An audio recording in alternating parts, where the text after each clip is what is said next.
قال عبدالرحمن بن محمد بن المغیره، عبدالرحمن بن محمد بن المغیره گفت که رأیت ابا حنیفه شیخا یفتی الناس بمسجد الکوفه، امام ابو حنیفه را در حال پیرانسالیش دیدم. موی سفید بود، شیخ بود و مردم در مسجد کوفه فتوا میداد. علی رأسه قلنسوه، در سرش کلاهی بود.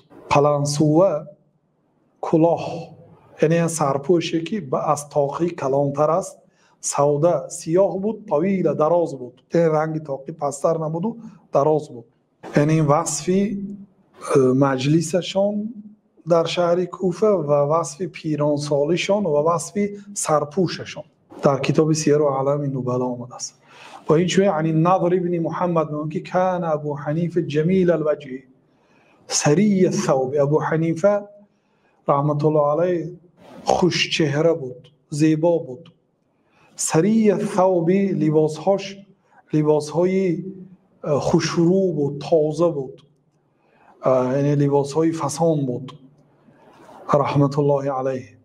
عطر الریح، شخصی خوشبوی بود، یعنی عطرهای قیمت‌بها استفاده میکرد. اتیته فی حاجت، به یک حاجت داشتم به نزدش آمدم. نظر میگد، نظر ابن محمد میگد که یک حاجت داشتم. امام حنیفه پولدار بودن، ثروتمند بودن. یک حاجت داشتم به نزدش آمدم. و علی کساء قرمسی، و من در تنم یک لباس قرمسی داشتم، یعنی یک جامعه سرخ داشتم. قرمسی سرخی آمیخته به سیاه، سرخی روشن نیو، سرخی تاریکتر، سرخی که سیاهی دارد. یا لباس قرمزی میگن بعضا، قرمسی داشتم.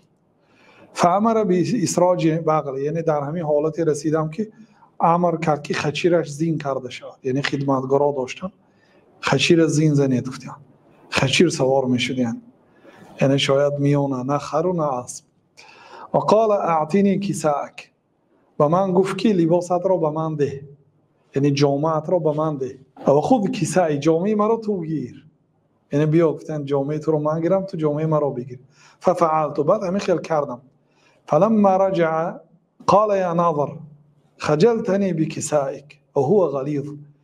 گفتن که ناظر، امام ابو حنیفه به اون مرد گفتن که ناظر تو مرا به خجالت افتادی با این لباست، این لباست غلیظ هست، یعنی لباس خشین سخت، یعنی متایش ملایم نیو سخت.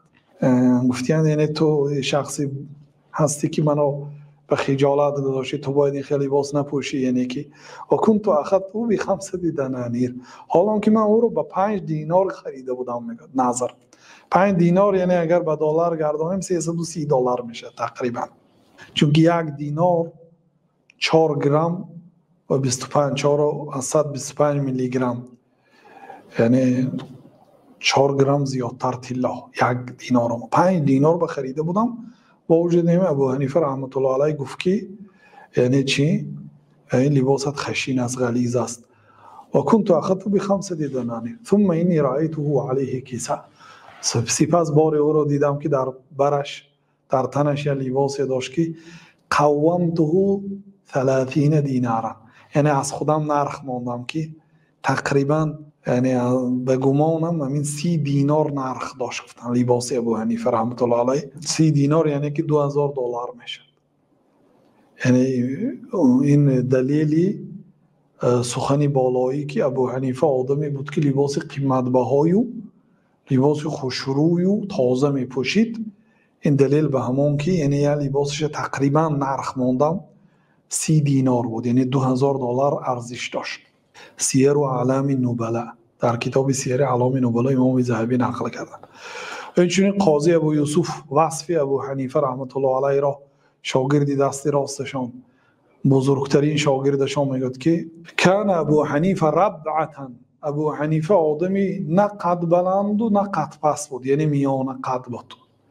من احسن الناس صورتا، از زیباترین مردم از نگاه صورتش زیبا بود، آدمی قشنگ بود. و ابلغهم نطقا، این چونین بلیغ بود از روی نطق. بعضی عالما را شاهد شدیم، به درساشون هم نشستیم، فصیح نبودن، عالم بودن ولی فصیح نبودن. خوشرو بیان نمی کردن. بعضی شاگردها از جمله ما در ایام جوانی ما فقط عالم ها را به فصاحتشان بها داده به نزدشان می نشستیم. حالی هم بسیار آدمای آدمی فصیح همه بیند و میگوید که همین آدم عالم ترینی مردم افته فکر میکنه. حالا که او علم ندارد ولی فقط فصیح است. فصیح خوشرو، بیانش برا هست، زبانش خوشرو هست. اما امام ابو حنیفه هم علم داشتند و هم فصاحت و بلاغت داشتند. گفتند که و ابلغهم نطقا، بسیار بلیغ، نطقشان برای و بلیغ بود، به نفسها تأثیر میکرد. و اعذبهم نغمتا، بسیار آهنگ های سخنرانیشان شیرین بود، یعنی به گوش فارم بود. و ابینهم عما فی نفسه، و شخصی بودن که آن چیزی که در ضمیر قلب دارن و یه خوشرو بیان میکردن. یعنی گاه های انسان یک گپ گفتن میخواهد و در بیانش عذاب میکشد. یعنی چه خیلی که میخواهد همین خیل بیان کرده نمیتواند. بعد میگوید که نمیدونم فهمانده توانستم یا نتوانستم میگوید. امام ابو حنیفه را قاضی ابو یوسف میگه و ابینهم عما فی نفسه. امام ابو حنیفه در بین علما یعنی شخصیتی بودن که آن چیزی که در دل داشتن و یه خوشرو بیان میکردن، بلکه بهترین شخص بودن از روی بیان. خب حماد ابن ابی حنیفه پسرشون نقل میکند، میگه قال کان ابی جمیلا، پدری من زیبا بود، تعلوه سمره، و رنگی پدری من یعنی نه رنگی سفید مطلق نه سیاه، یعنی سیاه های افریقایی هم نه و سفید های اروپایی هم نه، بلکه میانه بینی سفید و سیاه بودن. یعنی همین رنگ گندم رنگ هم گفته میشد، گندمگین یا سبزینه گفته میشد، همین رنگ برای ایشان غلبه میکرد. حسن الهیئه، هیئتشان زیبا بود، یعنی لباس پوشیشان، رنگ و روشان، ریش و مویشان خوشرو بود.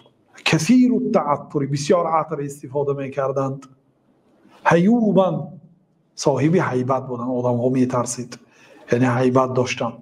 لا یتکلم الا جوابا، یعنی فقط به سوال ها جواب میدادن، ابتداعا سخن نمیکردن، یعنی خودشان نشسته یا مسئله بیان نمیکردن، می نشستن سوال که میشد بعد جوابی وسیع میدادن.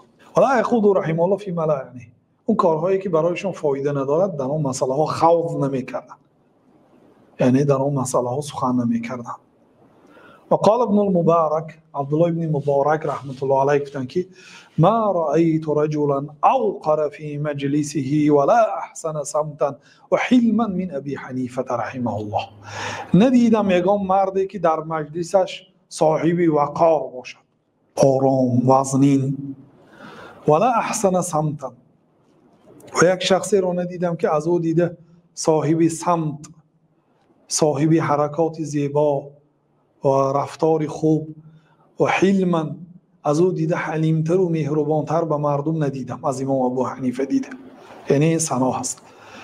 این چنین از شریک آمده است که گفتن که کان ابو حنیفه طویل الصمت کثیر العقل. امام ابو حنیفه شخصی بود که بسیار سکوت میکرد، دور و دراز سکوت میکرد، یعنی بسیار گپ نمیزد. کثیر العقل، شخصی صاحب عقل بود. سیر اعلام النبلا، در کتاب سیر اعلام النبلا امام ذهبی نقل کردند.